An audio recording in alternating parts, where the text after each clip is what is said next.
bawat sanggol na isilang may sariling kapalaran. At nang ako'y magkamalan, wala sa'kin ang paningin. Bakit ito ang palad ko? Luha ang siyang nakakamit.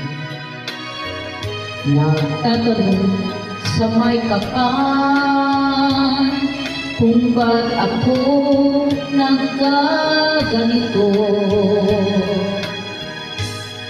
Nasaan ang liwanag nitong landas ng aking buhay, na tulad ko isang api na pinagkalitan.